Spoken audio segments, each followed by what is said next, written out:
with the show.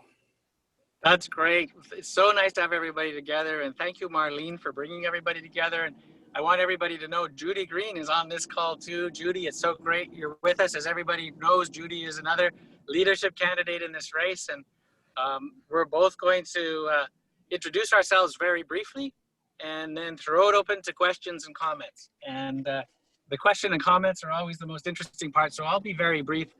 I apologize for driving as we do this. I'm on hands-free, so it's all safe. But I just came from an event in Ottawa. I was back in my old neighborhood. I lived here for 15 years, working at the Department of Justice's Privy Council office, and I'm on a cross-country tour right now, and the event went long, so I apologize for still being in the car. But one of the things that I'm seeing as I cross the country, went through all of Quebec in the last week, all the way up to Saguenay-Lac-Saint-Jean. I went through Ontario the week before, and I've crossed the country over the last basically month. There's a lot of enthusiasm out there for Greens, and it's a very exciting time.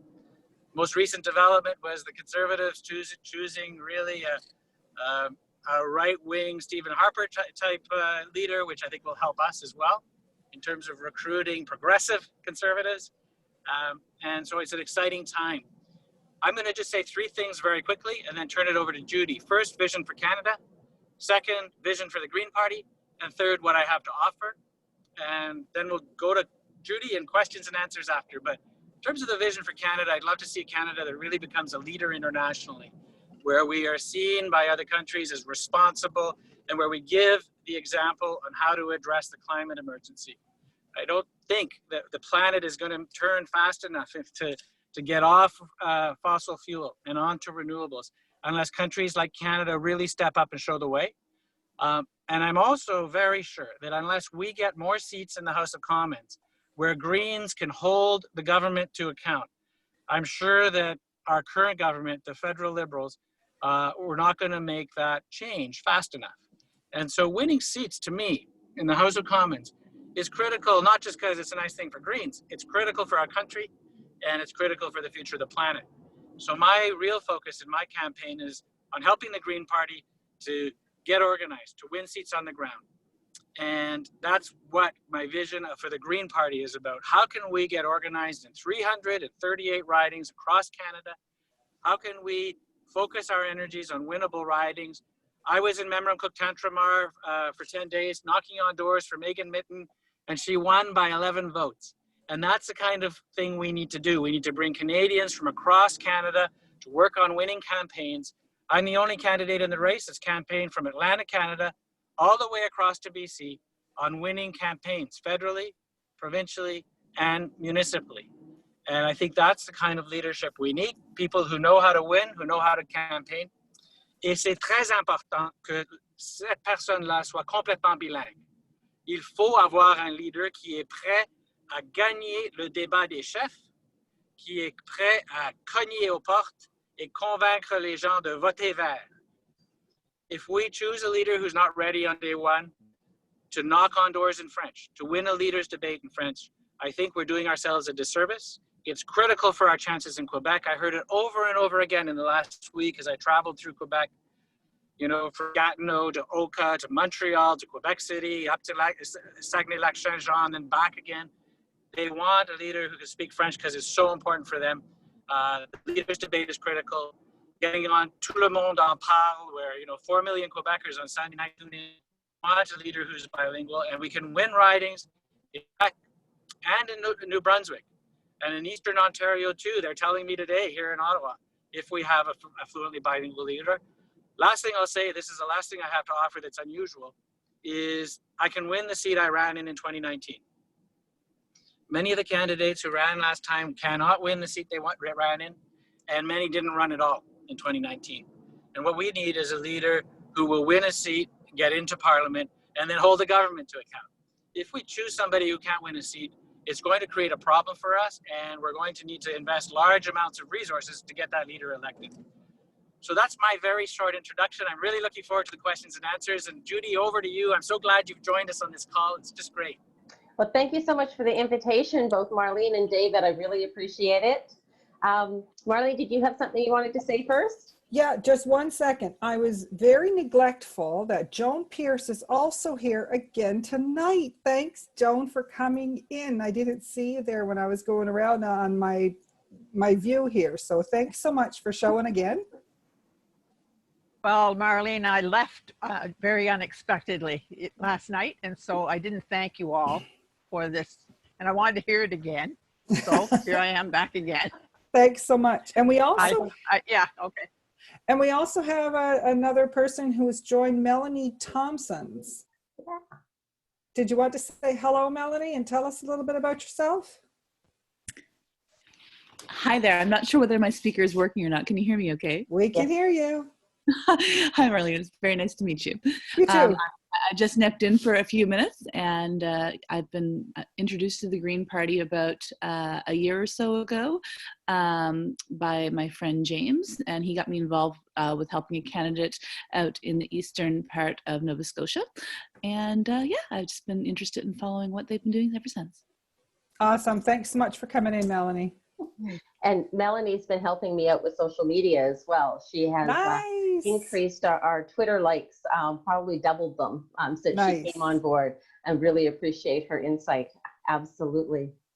Well, I'm Judy Green, and I'm the only Atlantic Canadian candidate for leadership of the Green Party of Canada. I got involved with the leadership because I think we need to have a true, unbiased view into what's going on within the party that's been holding us back. We have the best policies, we have the best candidates, and we have the best party. But unfortunately, our organization and our communication is holding us back. And so we need to break down the silos. So I consider myself a silo buster, and I do this with nonprofits as well, is that we need to break down those walls that we built around ourselves or have had built for us, and reach out and communicate with each other so that we can learn from each other, and that we can raise the green profile all across Canada. And so I talk a lot about that when we're doing different events. I also would love to be the leader of the Green Party of Canada. I think we need somebody who has experience all across the country. I've lived in 5 provinces. I have experience. I'm the only veteran. I'm a computer scientist. I have a master's in computer science, and now a maritimer. My husband's actually from Nova Scotia, so I get the name and the province from him. I just want to say again, thank you very much for David, who I see has popped off the screen. I'm hoping he comes back. Oh my gosh. And for inviting me to join him. I'm taking kind of a secondary place on this because this is his and Marlene's event.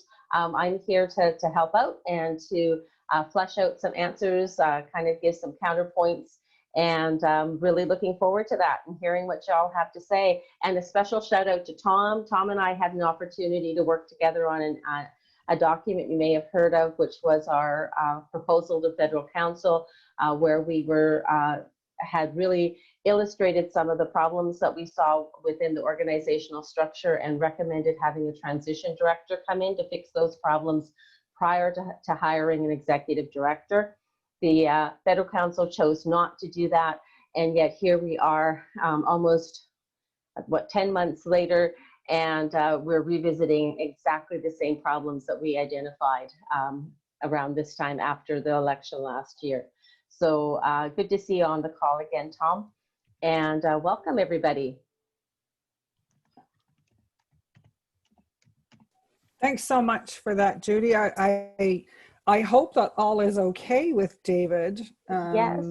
It's kind of like last night, he was sort of with us and would have to stop his video every once in a while because he was getting out of a car and whatnot, but we never actually lost him. So no, we didn't. We saying did not. a prayer that all is good. It's all is good, exactly. Maybe a quick text is in order.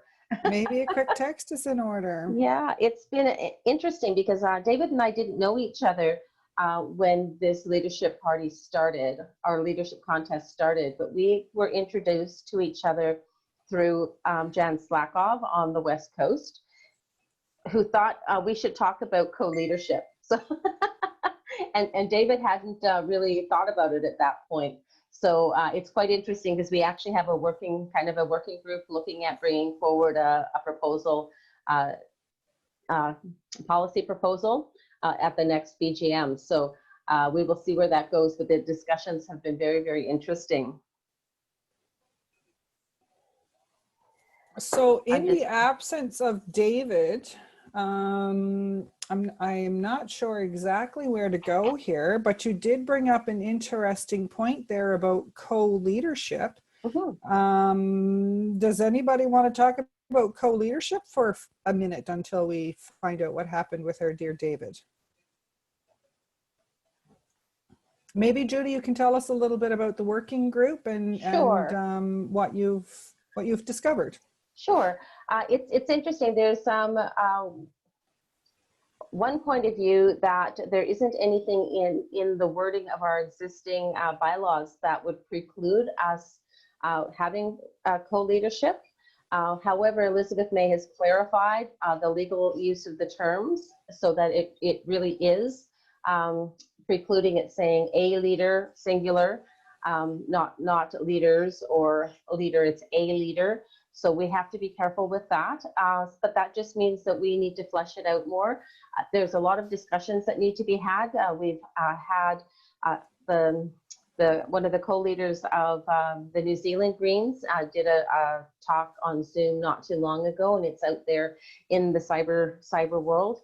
And it was really interesting because there's pros and cons, because everybody would like to have both leaders elected by the members, of course, but how do you do that? And in some situations, they will have a leader that has a 2-year mandate that is offset from the other leader, and so you always have different leaders every year. That can be really problematic when those leaders may not know each other, may not have the personalities that mesh together to be able to really work well. However, I've had the opportunity to be a co-leader on the Red Deer Chamber of Commerce. I did co-leadership, and it worked exceptionally well when we each had our very clearly defined responsibilities. And so we each knew what our wheelhouses were, and if there was something in between, we'd work together, scheduling, that sort of thing. We all worked together, but we had our own responsibilities, because quite frankly, if you had to come to consensus on every single decision, it would slow things down tremendously. Not that the leader of the Green Party doesn't make a lot of those kinds of decisions, because you are the spokesperson for the party, but there are circumstances when you would, and especially on things like setting up your shadow cabinet. So right now you could structurally operate similar to a co-leadership, if not in name, by who you choose to be your deputy leaders. So that's just something interesting to be thinking about. Other ways of looking at it is we will already have a co-leadership, because we have Elizabeth May, who's parliamentary leader, and then we'll have the leader of the party. So there will be co-leaders moving forward, even though they're not technically co-leaders. So it's going to be really quite interesting in how that all evolves. And it's how we decide as a party we want this to look like, and we need to have discussions around it, because I'm sure as more people enter the conversation, there's more questions raised, and then we have solutions to problems or strategies, so that we don't get tripped up by issues that might happen in the future that we haven't thought of yet. Thanks for that. I just gave David a little ringy dingy, and I guess he got cut off and was unable to reconnect. So he is hoping, he's trying a different computer. So hopefully he'll be able to get back in. Good. Rural internet, no doubt. Probably. He didn't say where he was driving, but somewhere on the outskirts of Ottawa. Yeah. I used to live in Carleton Place. I did my master's at Carleton University. I know the area well, and there's lots of dead spots. Well, in the interest of saving some time, if anybody has a question that they want to ask, we could get some questions either in the chat. You can go into the chat and write your questions in the chat, or raise your hand. We'll see you, and you can let us know what your question is, and then when David comes back, we can get into it if you guys want to do that. Awesome. I see a couple in chat already, and I just would like to address, Maria says that David and I would work really well. I think we actually would complement each other, you know, just like in, I mean, we're both happily married, but like I just want to preface that. Like in a marriage, you're often happiest if you complement each other. So one person's strength is the other person's weakness. And if we look at the laundry list of things that we want in a leader of the Green Party, it's a big stretch to get all of that in one person. And David's French is excellent. And I still speak, I'm told, shampoo bottle French. I'm working on it though. The other question that I see here as well is about winnable writings. So of course, David came very, very close in the last election. If it hadn't been for NDP trickery with the mail out with the lies on it in the last week, he would very well be a member of Parliament as we speak. So I think that we can be pretty confident that, especially with the additional visibility that all of the contestants have had throughout this leadership contest, that he will be in that riding. But we cannot be complacent. We still have to campaign hard in each of the ridings. In my riding in West Nova, for those who don't know, I took it from 4.1% to 12.69%. We tripled the vote, came in third, and are building a team here that hasn't existed in the past. So, and I'll note that you had a very short run up from the time you were nominated until the actual election. Like you garnered 3 times your support very quickly. Yes. And Marlene knows, because she was my go-to person. I was the problem child on occasion, having never run in politics before. Marlene was fabulous. So yes. So it's it's been an interesting run. I'm not the first time I've jumped off the deep end with both feet and learned to swim as I hit the water. It kind of seems to be my default in my life, but I love it that way.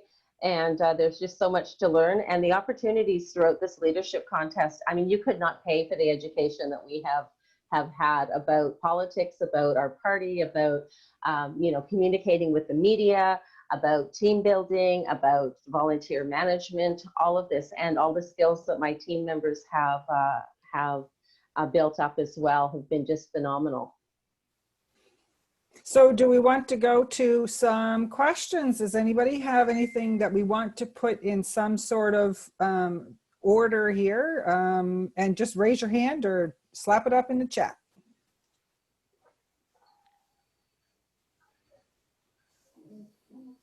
No questions. I got my hand raised. We can't see you.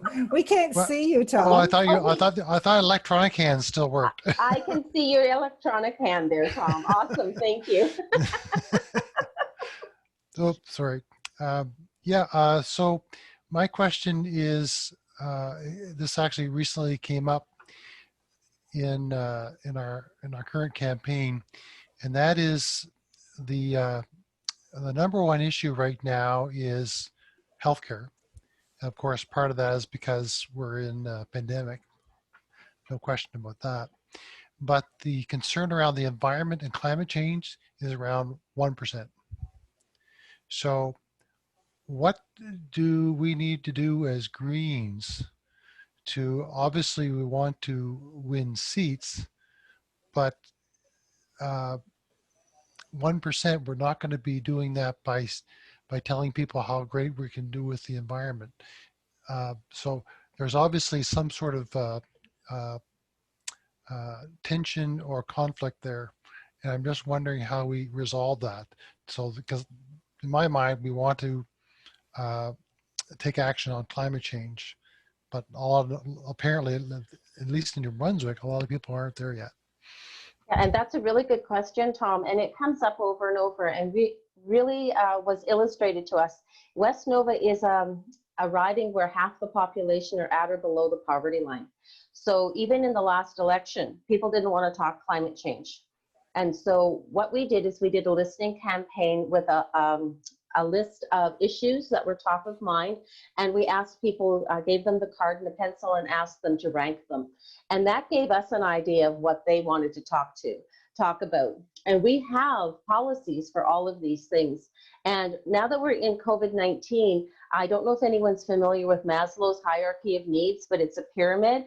Well, we've kind of been tossed down to the bottom where people are worried about security, about having a roof over their head, about having jobs, about safety of their children and family. So those are the issues that the policies that address those are the ones that I would champion, such as guaranteed livable income, pharmacare, dental care, the transition to green energy because of all the jobs that it provides and the soft landing that it provides for those oil and gas workers who are losing their jobs even now because the financiers are pulling out and the insurance coverage is pulling out of oil and gas. So it's not that we did anything, it's the industry has said this is no longer viable. You have to follow the money. And so we saw that because we're a forward-looking party and look at where the trends are going, we listen to the experts, we listen to the evidence, and so we knew this, we saw it, we planned for it. And the policy and the platforms that we have for Mission Possible can all be taken out individually. Don't even use the word climate change unless the person says it to you first, and explain it in terms of economic recovery for COVID-19. Because all of them, including the retrofit, the East Coast energy grid, that's going to be a lot of jobs, good jobs. Decentralizing energy production, that's going to be lots of jobs. Localized, our decentralizing food production is another one as well. Supporting local, sustainable, regenerative, organic, mixed animal ag farms. All of these sorts of things can be pulled out depending on the person that you're talking to. And so we really have to be looking at all of those policies from our last platform that really address those issues of security and safety. Thank you. You're welcome. Thanks, Judy. Have you heard anything from David, Judy? No. I called him. He was trying to get in, but I thought he'd be in by now. No, he hasn't. But we do have a couple more people who have joined us, Camille and Darcy. We totally do. Two more ex-FC officials, Camille Davidson, who was our Nova Scotia rep for several years on the Federal Council, has joined us. Hi, Camille. You can unmute yourself, Camille, and just say a few words. Or not. Hi, am I unmuted now? Yes. You are. Okay, great. I'm happy to be here and get to know a little bit more. I haven't actually been, I've been dealing with other things and not been paying too much attention, so I'm just opening my ears for the moment and sitting back and listening. Bless your heart. You've had a rough go this last little while. My heart's been with you, Camille. Thanks, Judy. And I see Darcy Lantier trying to connect to audio. When I see that it's connecting to audio, I don't know if she can hear us or not. Oh, and David Merner. Oh, a flash of David Merner. Look at that guy. You are there. We've been dog paddling while you've been gone there, David. And when Darcy gets in, we'll go to Darcy. I saw her try to pop in a little bit ago. She may be having trouble with her internet as well. We thought David had hit an internet desert, those in-between places where you're in your car and everything, boop, disappears. Yeah. Oh, no, we can't hear you, David. We can't hear you, David. Oh. You're unmuted, but we can't hear you. Ah. That would help. You look like a radio show host there. That looks all official, David. Yeah. Can you hear me now? Yes. That's, I'm so sorry about that. Judy and I agree on this. We have to have better rural Yes. internet. It's so because rural internet is going to connect people to the world economy, and I've had. Uh-oh. Oh, you've cut out again, David.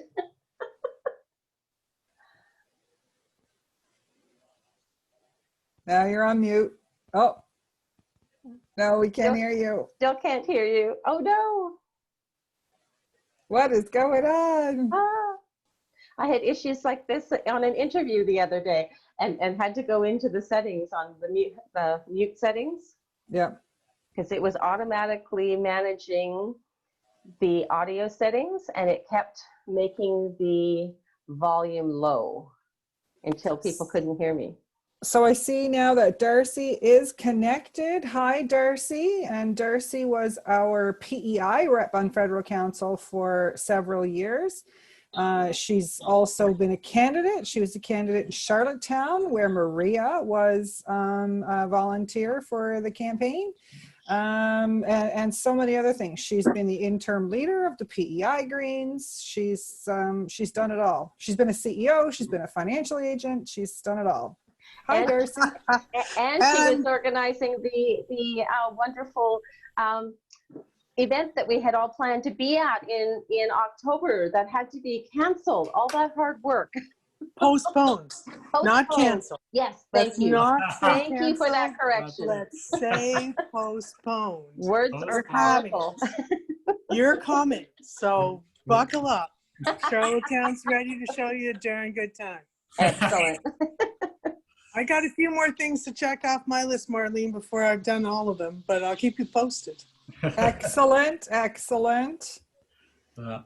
Thanks so much, Darcy. So David, Tom just asked a question about voters and their concerns and what their top concerns are, and says, you know, we see about 1% of voters have concern for climate issues, and wants to know, how do we draw attention to the issue to make it more prominent? How do Greens make this issue come to the forefront for people? That's a great question. And I think the answer relates to meeting people where they are. So right now, so many voters are concerned about the pandemic, and they're concerned about the health aspects of the pandemic. They're concerned about the economic aspects and how we build a green recovery out of that. And I think what we need to do as Greens is connect to their concerns. So if they're concerned about the health aspects of it, there's a candidate in this race who has a fantastic message around it. I'm sure you'd agree, Judy. Courtney, you know, Courtney Howard is a doctor in Yellowknife. Great message around the public health aspects of the pandemic and how it relates directly to the environment, including habitat loss for wild animals and the wild animal sales that, in areas where habitat is being destroyed. And I think what we need to do as Greens is connect the dots from the pandemic to environmental degradation around the world, and say we need to address the underlying causes of this pandemic, because more pandemics will come if we don't fix the underlying causes. And by protecting wildlife habitat, by addressing drought, by addressing all these changes that are happening in the natural world and affecting wild animals, we can save ourselves from future pandemics. And then with the economic recovery from the pandemic, I think we need to connect with people on the largest job creation project in Canadian history. You know, we built the railways in the 1800s. Now we're going to build the east-west electrical grid powered by renewables, and in local renewables, you know, geothermal, solar, wind, tidal in some places, and connect it all up through this east-west electrical grid, which we campaigned on in 2019, but I don't think we made a big enough deal about it, because if we do that project, we'll get the economy moving again for sure. Those are how I would connect some of the dots, Judy. I'm not sure if that resonates with you too. She basically said the same thing. I'm sorry to repeat the message. Well, we're all here to find out more about the candidates, right? Yeah, that's right. So I have a question for you, David, from Maria, sort of a housekeeping question. Do you still need nominators from the Atlantic? Because I think she'd like to sign your nomination papers. That's awesome. Maria, you know, we've got all the nominations we need from across the country. I really appreciate the offer. And the two best ways of helping now are volunteering and donating. So if you have time to volunteer, that's fantastic. And, you're on mute, Maria. Just making sure, because you see, I kind of losing track of who I nominated or not, and some people may need more than others. I do remember that I nominated Judy, so she knows that. Yeah. Anyway, it's just asking because of the regional requirement. You know, it's good that you told us that you're fine. Yeah. Excellent. Volunteer and donating is what you want. Yeah, thank you very much. That's the key for all of us. I think there are quite a few candidates, I think, who have got their signatures, their nomination signatures, but the fundraising during COVID-19 has been really hard. I think all the candidates have found that. And so donations from anybody to Judy or to me are very welcome. So I'll go again to questions. If you have a question you'd like to ask, you can pop it in the chat or unmute yourself now.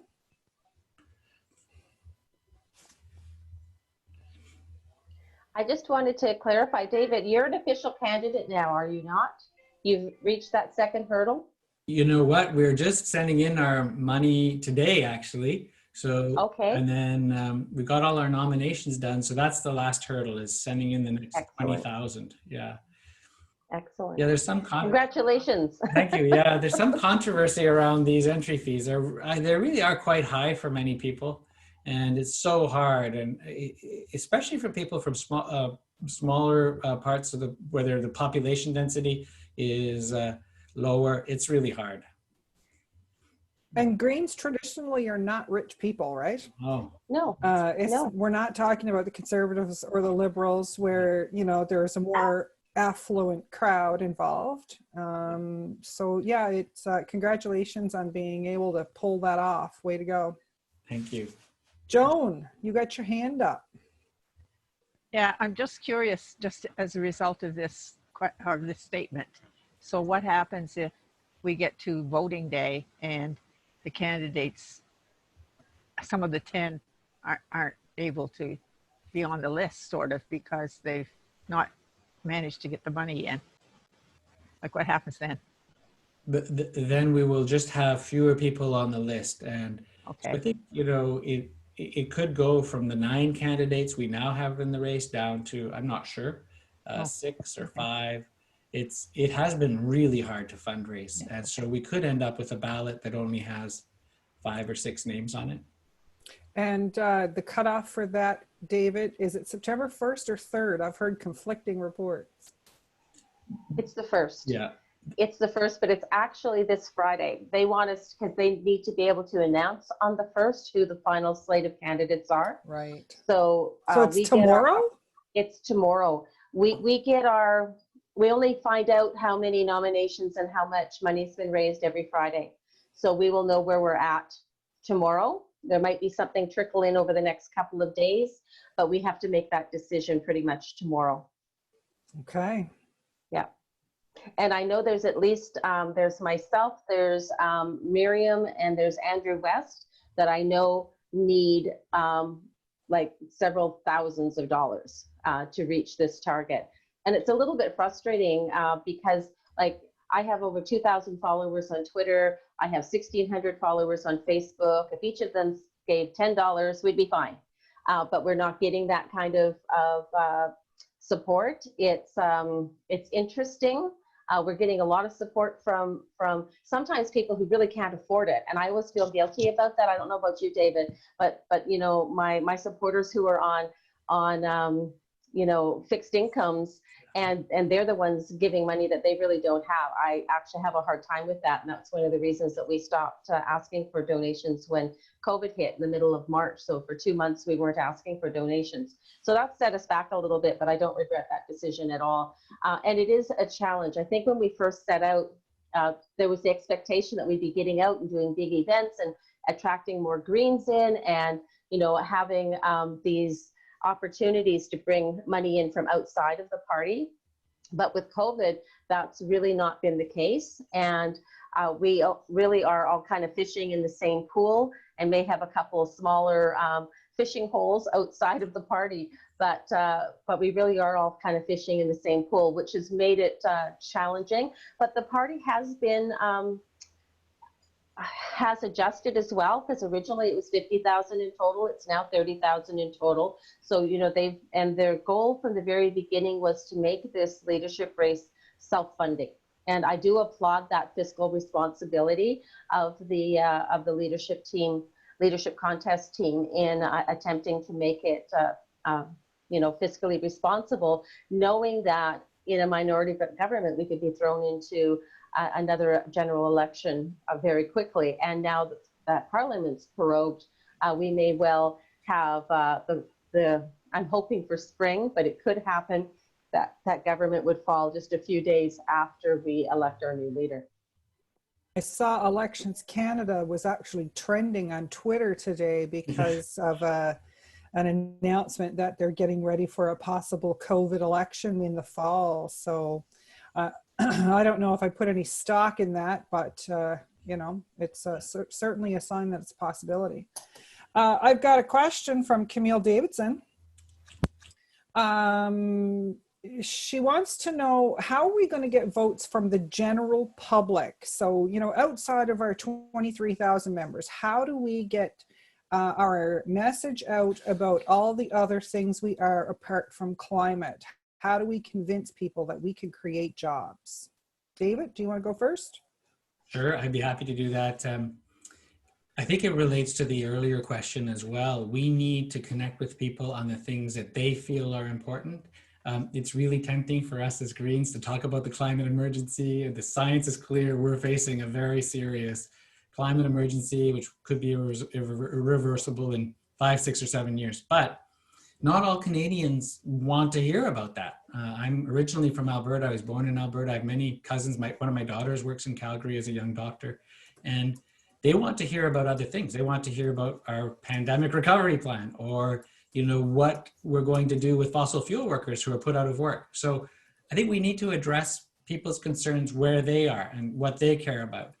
Right now, I would say we should focus a lot on conservatives, who are red Tories, especially in Atlantic Canada, people who are not social conservatives. They're fiscally responsible people who, are also very respectful of human rights and, a woman's right to choose and those kinds of things. The red Tories, the Robert Stanfield Tories. And that would be a group, I think, right now that we should be bringing in.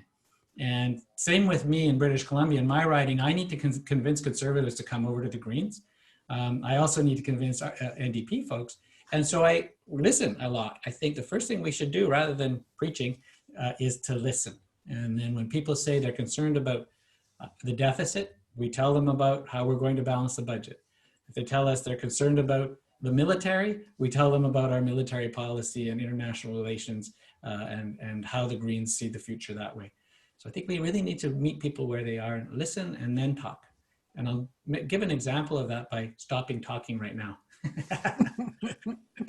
You go ahead, Judy. Yeah, and I agree 100%. The only thing I would add is that we have to have a very clear marketing plan for our campaign. We have to have our messaging spot on exactly the things that are most important to people. As we talked about earlier about the Maslow's hierarchy, those security policies, as in personal and family security, which also coincidentally are often the issues that speak to those social conservatives, where family is important. The ability to be able to provide for your family is really critical for many people who self-identify as social conservative. But we really need to get our messaging down, and we need to do it in a way that doesn't rely on mainstream media. Mainstream media just isn't picking us up. We're not getting the air. Right now with COVID, nobody's getting the airwaves. And now we've got all sorts of other things happening as well. The Black Lives Matter, and here in Nova Scotia, we've had tragedy after tragedy early on in COVID as well. So, you know, partisan politics just isn't breaking through. So we need to find creative ways of getting our message out, and social media. This is another reason we really need to engage youth who have these skills and have this different way of looking at things that can really help us with our messaging to get through to the youth and to really be meeting them where they're at. Because I think David and I both, our generation, we recognize that we need the youth to tell us how to talk to them, because they're not interacting the same way. Their priorities aren't the same. Even with my son, who's 37, doesn't have the same priorities as I do. And my oldest granddaughter, who just turned 13 yesterday, I have a teenage granddaughter. I'm still not sure how I feel about that. But we really need to be, that message has to be strong. And I think that's something that we really didn't do in the last election, and it hurt us. So we've learned from that. Let's do better. Thanks for that, Judy. I'm going to add to that two things. One, a teacher in Newfoundland was responding to the whole back to school plan in that province and talking about the need for socializing in young people. And the Newfoundland government, I guess all of the governments are saying, oh, people need this, or young people need this socialization time, so it's important for them to be in school. And this guy vehemently disagrees and says they don't socialize in person anyway. They socialize online. So, you know, what is the point in sending these kids to school for them to socialize and give each other COVID? It didn't make sense to him. So there's one thing. And the second thing I thought was interesting, a little tidbit I actually read yesterday, was about in communicating with young people online, that apparently the period at the end of a sentence is offensive. That they read it as something very direct, something very aggressive when you put a period at the end of a sentence. So if you're texting your teenagers or your children and you say, I'd like you to come here now, period, it's more like screaming it at them from the basement. So watch out for your punctuation. Apparently it's very important to the young people. Marlene, we had 30 young people come and help us out in Esquimalt Saanich, where I ran in 2019. And the first thing they said to us was, can we take over your Instagram account and we'll make it a lot better? Because kids are on Instagram a lot and they know how to communicate with each other. And so we gave them the Instagram account and it got a lot better right away. And I think you're right. I think the best way to connect with young people is to have other young people connect with them, because you know, we don't know that a period is offensive. Who would have ever guessed, right? And there's somebody replied to it. This was something that I was reading on Twitter, and somebody replied to it that they're actually doing their master's thesis on communications online between young people. And she totally agreed that this period was very offensive to young people. So I'll put that out to you in your communications with your next campaign online.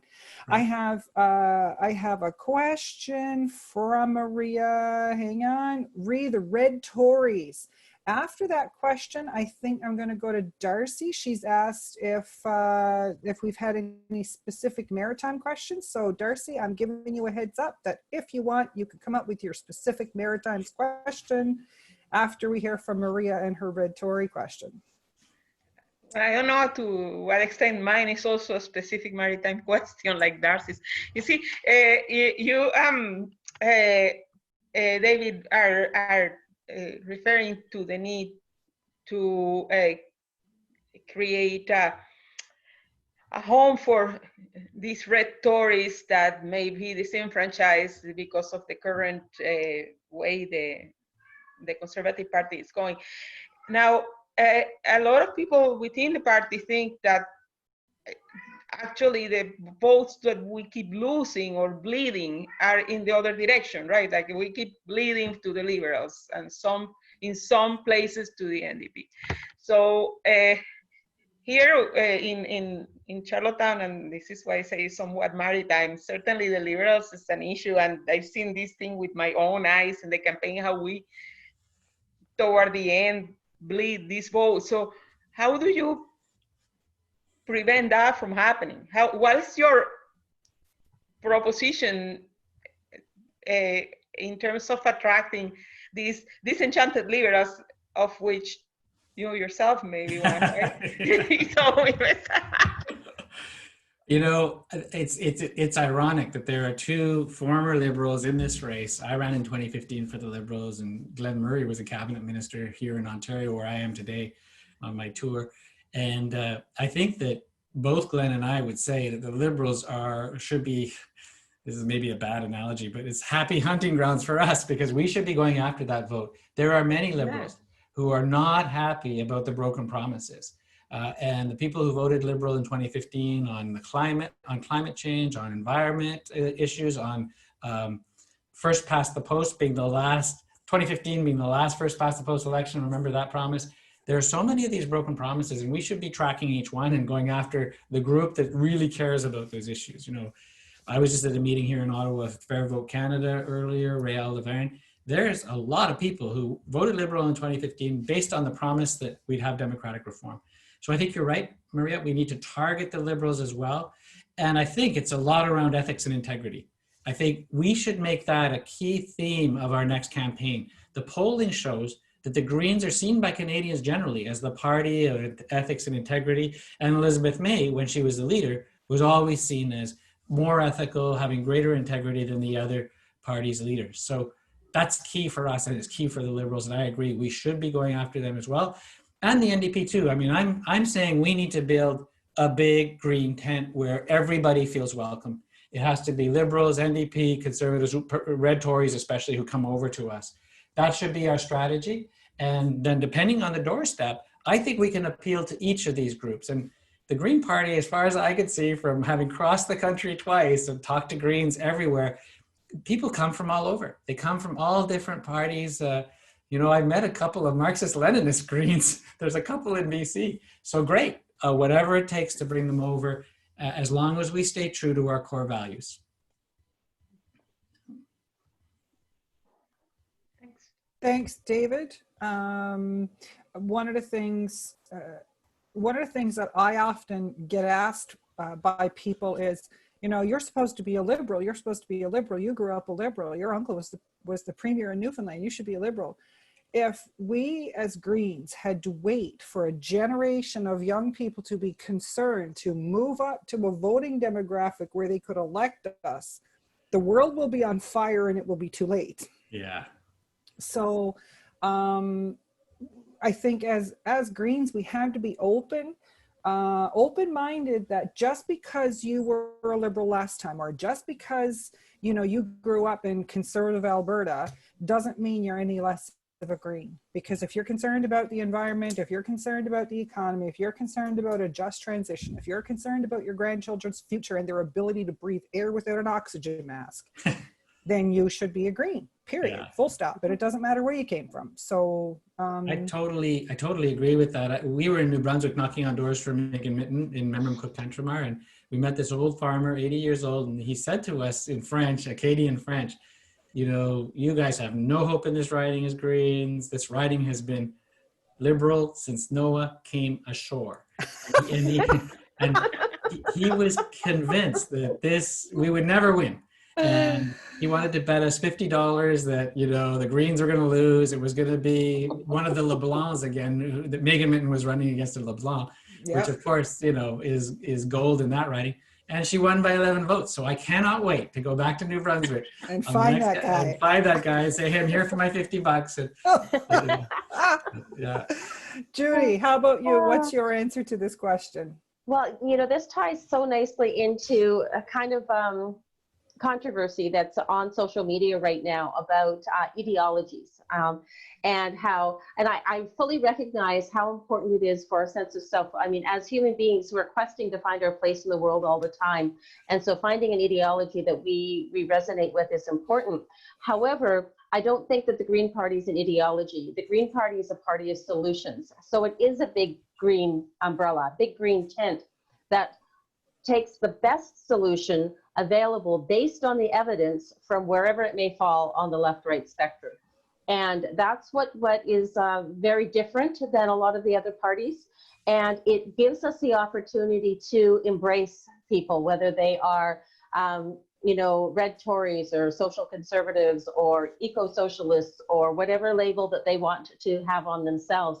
The only thing I would really encourage is that we don't, it's wonderful to identify with it ourselves, but we need to stop short of expecting others to be the same.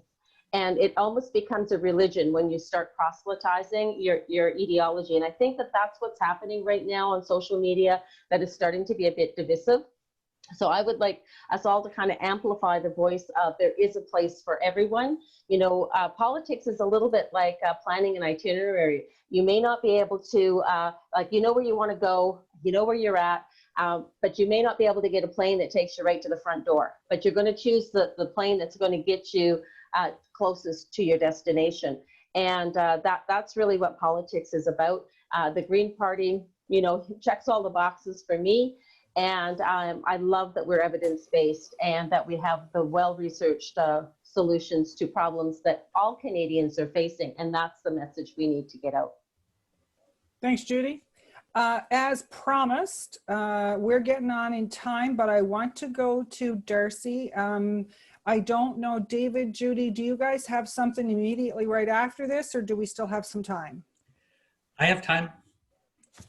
All right. So I'm going to go to Darcy, and then I see a couple other questions in our chat, and maybe I'm going to try something new here. I'm going to spring this on you guys. We're going to do a lightning round of questions. So it's like 2 sentences. Tell us you're quick and dirty. Like if you were at the doorstep, what are you telling this person? Great. Okay. So Darcy, I'm going to you. Do you have a question you want to ask? Am I doing the quick and dirty at the doorstep, or I'm just going to ask a general question? Because I'm good with either. I'm getting ready to head over to New Brunswick. I think I can go over from the 4th to the 14th, and with any luck, knock on, I don't know, 1,200 doors. Where are you going to go, Darcy? Have you chosen? Have you chosen the place? They're going to tell me. Yeah. I expect to hear pretty soon. Yeah. I just wanted to. You can ask one of the extended questions because you were inside the bubble, inside the hour bubble. So you can choose if you're a quick and dirty question or if you're an elongated question. Well, I want to ask. Of course, there's a lot of members of the Green Party in BC. There's a lot of members of the Green Party in Ontario.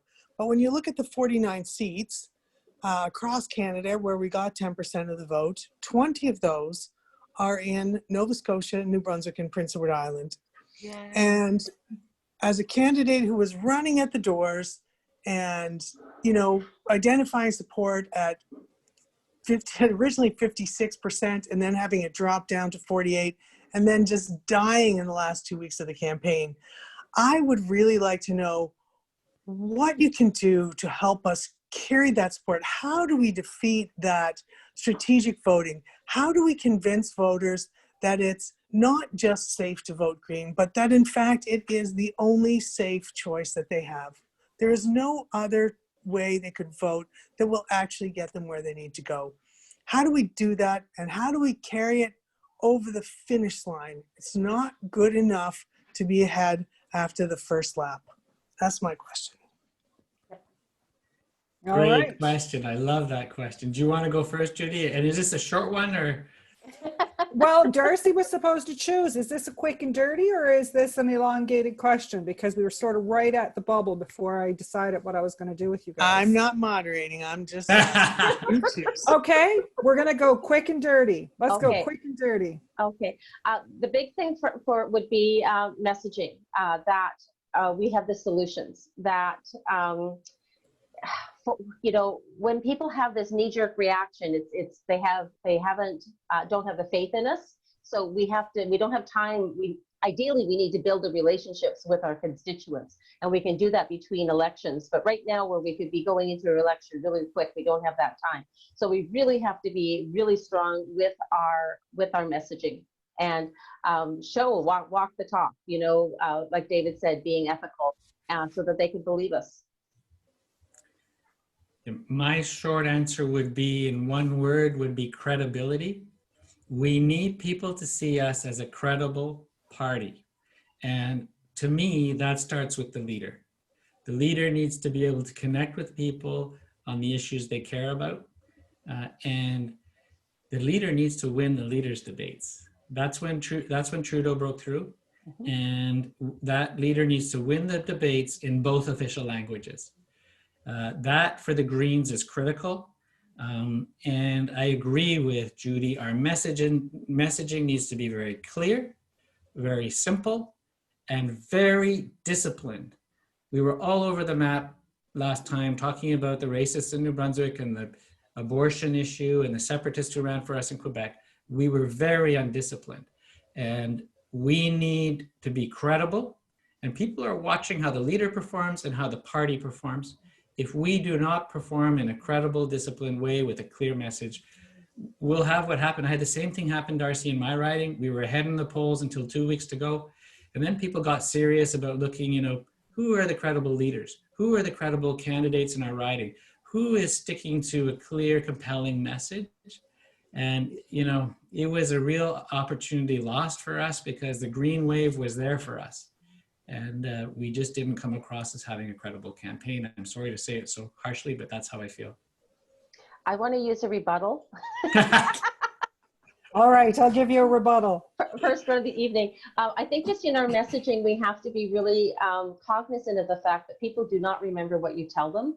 They remember how you made them feel. And our messaging has to make people feel that they can trust us. Yeah. Yeah. I like something from David Cohn from the 2018 election, that you can entrust me with your vote, that, you know, you can hand me your vote and I'm going to take care of it. Yeah.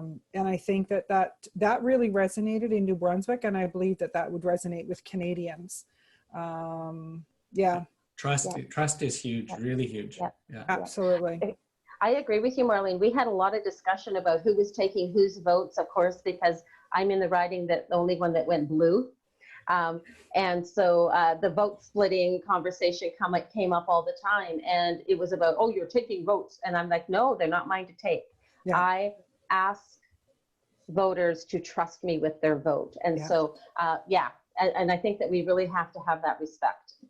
Mm-hmm. All right. Now we're going to our first official quick and dirty. What's the difference between a red Tory and a social conservative? Judy. The one without the poli-sci degree. Okay, so a red Tory is going to be somebody who is more on the liberal side, not on the really far right wing. So they're kind of a little more centrist. And what was the other one, sorry? The social conservative.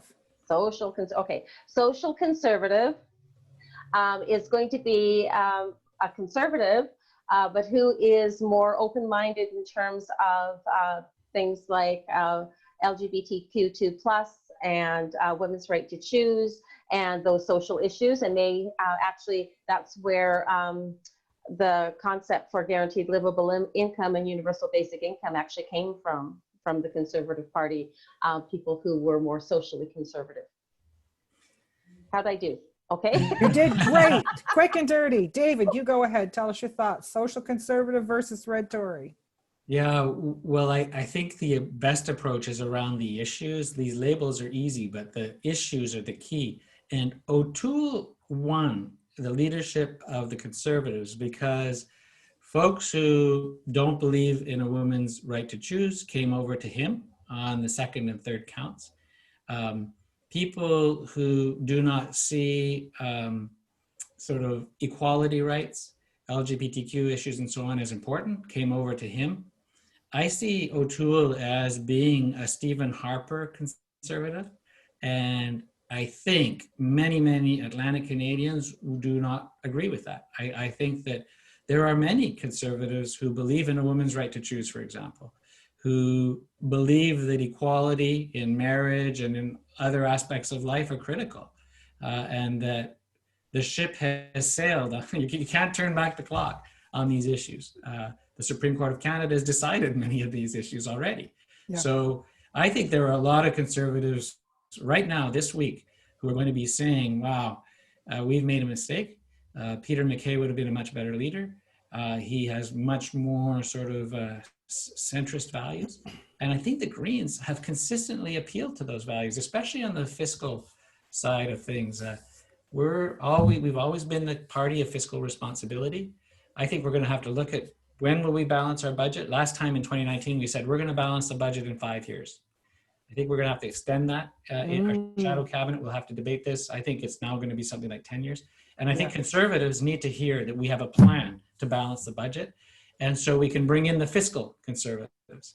Some of the eco-socialists and socialists in this leadership race are saying, David, you're a fiscal conservative. And I like to say, no, I'm fiscally responsible, and Greens have always been fiscally responsible. Yeah. And we can pull over those red Tories that way. Sorry, that was a long answer. I think you forfeited the answer to the next question, sir. Just kidding, of course, just kidding.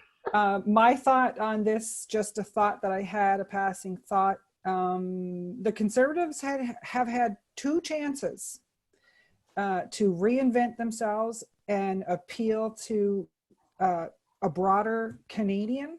Yeah. And in the last election, they were very fond of saying, especially once the results were in, oh, Trudeau split the country.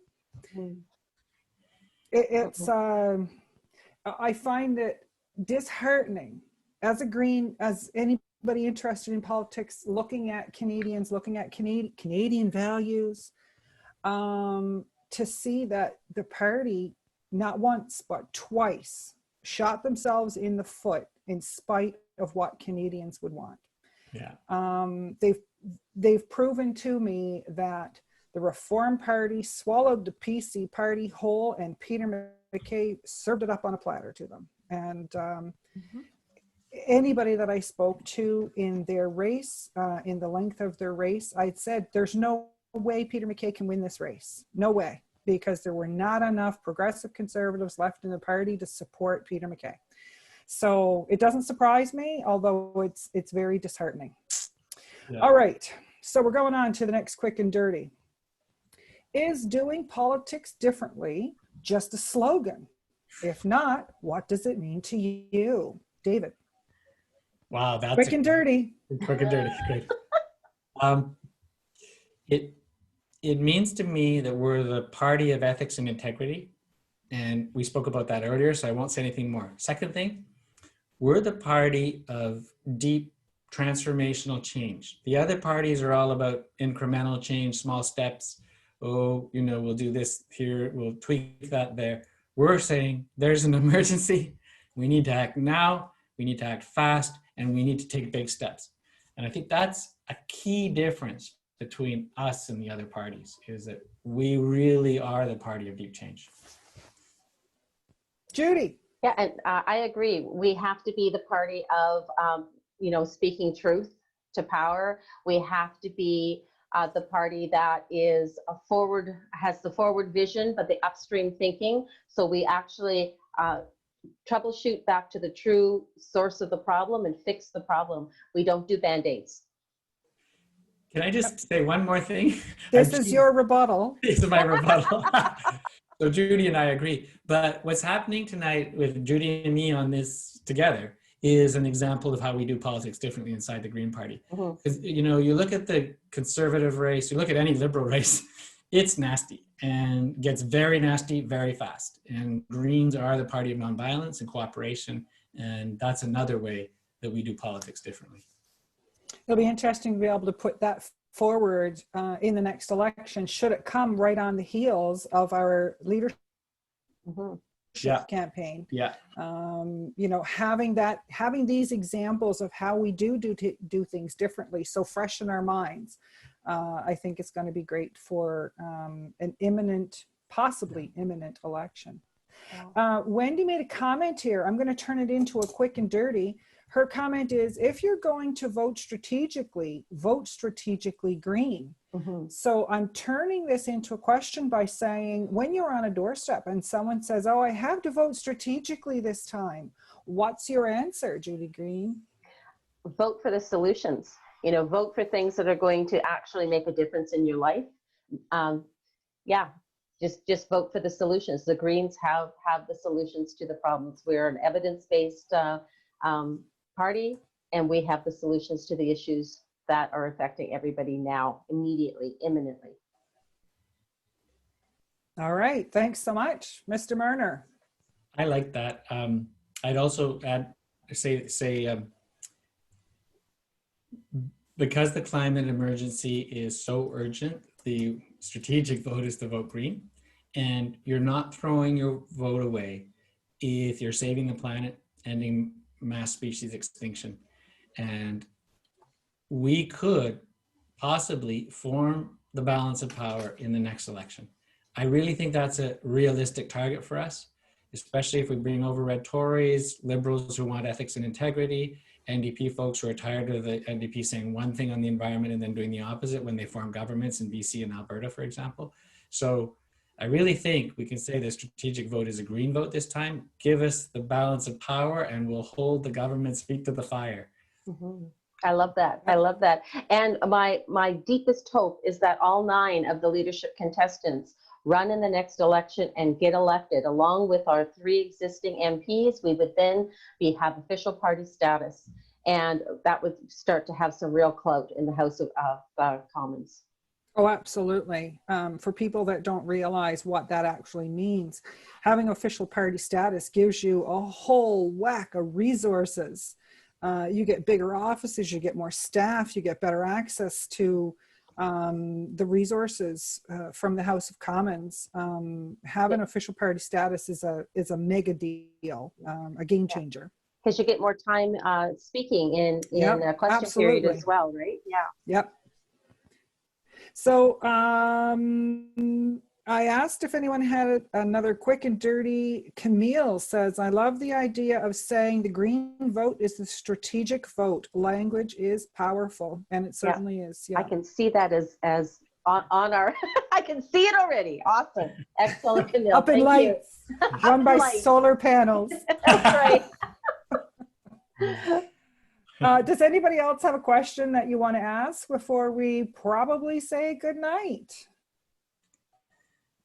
This is good because Judy and I have another call in 15 minutes, so we'll be able to run to the bathroom. We're doing it with all the Greens, the Kootenai, Columbia Greens. It's the next Zoom call we have, and it's all the candidates are on that one. Actually, only half because they split it, David. Oh yeah, they have half the candidates. Yeah, That's I great. was on yesterday. I'm on with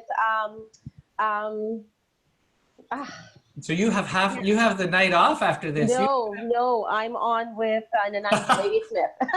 I have to look at the days are starting to meld together here. Yeah, I'm on with Nanaimo Ladysmith. Starts at 10:30 Atlantic. Oh no. Love my BC calls. Wendy is waving her hand at us, and Joan is waving your hand. Wendy, you go first. Is there another Zoom call after this? There is, for half the candidates, the Kootenai Columbia Zoom call. And if you go to my website, davidmerner.com, and you click on events, you'll see the link to that next call that we're having in about 10 minutes or 15 minutes. They'd be okay with having people? Oh yeah, anybody's welcome, and it's half the candidates, leadership candidates, will be on that next call. Yeah, but it'll be French? Nope. No, it's in British Columbia, so it'll be all English. Thanks, Wendy. Thank Joan. you. Okay, Marlene, this is not related to anything except I want to know who your replacement is. Like, I can't imagine running an election without you to call upon. I really can't. So I was really sorry to find out that you had to go. So is there anybody replacing you as the Atlantic organizer? No one can replace Marlene. Nope, nobody can. No, okay, well, I know that, but you know, is there anybody that we can call upon? You know, I'm trying to get rid of my CEO position. I need some help. Joan, if you write to support@greenparty.ca, Yes. I'm sure you'll get an answer. They'll tell me. Yeah. Okay. Okay. Thanks. All right. Thank you. Thanks You so did much, great job. Joan. You really did. Yeah. Yeah. Marlene is a rock star.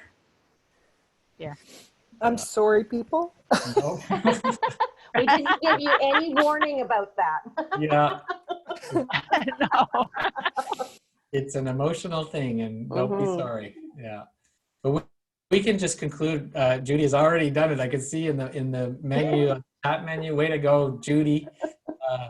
We'll just give a quick concluding remarks if that's okay. And I have a feeling that Judy and I might say very similar things, which is go to our websites, davidmerner.com and judygreen.com. Could I ask another question? Sure. If any of the candidates get over the $30,000 mark, are they allowed to donate their surplus to a candidate that needs it? Since we're all about cooperation. It's a great idea. I don't think they'll let us do it. And the donors might really be angry too. Yeah. So that doesn't seem to be an option. Mhm. Okay. Yeah. And people also need to be raising money to actually run their campaigns as well. Because this is just the 30,000 that we need to pay the party. We still need to raise money to run the campaigns as well. Yeah. It's tough. Yeah. All right.